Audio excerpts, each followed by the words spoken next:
And someone made the comment that this is not about equality.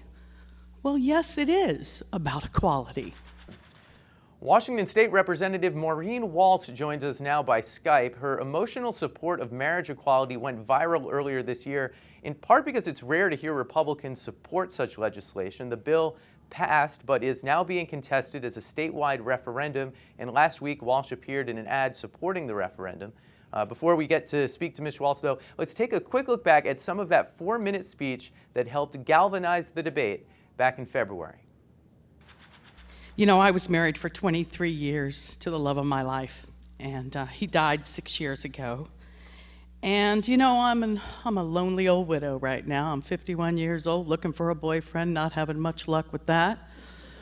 And so I think to myself, how could I deny anyone the right to have that incredible bond with another individual in life? Ms. Walsh, thanks for joining us from the campaign office in Walla Walla, Washington. Is that right? That's right. So you gave that speech that caught a lot of people's attention. We just saw some of it. I assume you didn't intend to become a voice for this issue. Is it something you embraced? Are you happy that you've taken on this role? I'm always happy to do the right thing. And no, I didn't have any idea that little speech was going to go viral. Frankly, I didn't even know what going viral meant. I don't necessarily think that I'm the new poster child for the gay rights movement, but even though my Republican platform, certainly does not believe in marriage equality, I do. I think it's important that I make decisions on the best behalf of all of my constituents. On balance, has it been a plus, or has it been more of a challenge, the response? It's always a challenge when you feel a sense of betrayal to some of your constituency. But you know, I just weighed this issue and realized that I would have felt that same sense of betrayal, and maybe even a greater sense of betrayal, if I had voted the other way. Is there room in that caucus for gay rights supporters? Boy, I sure hope so. Frankly, several of the members of my caucus came up to me after the vote, and they said that, they didn't really have a problem with this issue, but they were afraid of that it would make them too vulnerable in their next election. You also mentioned your daughter's coming out, and I wonder how much of a role that had in your views on this issue.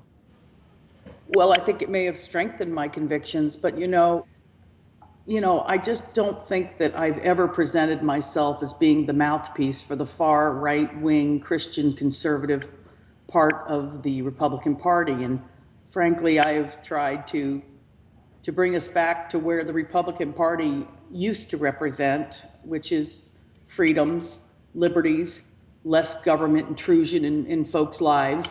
And so this one sort of flies in the face of that. I think I'm going to be on the right side of history here.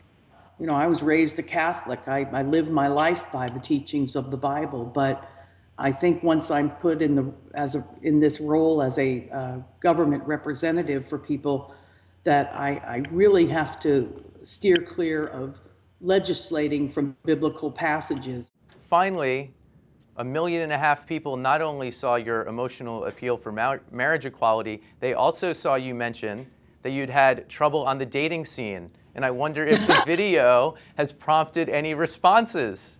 Have you got any dates out of this? Who has the time? I think I said that to exemplify, how important it is to have a really committed relationship. It's all about having somebody in your life who's got your back. Someday I'm going to have a social life again, I swear. Let me just get through this election first. Okay, November 7th. You're available, right. So people should... Yeah, there you go. Okay, Maureen Walsh in Walla Walla, Washington, thanks so much for talking to us. Thanks, Brooke.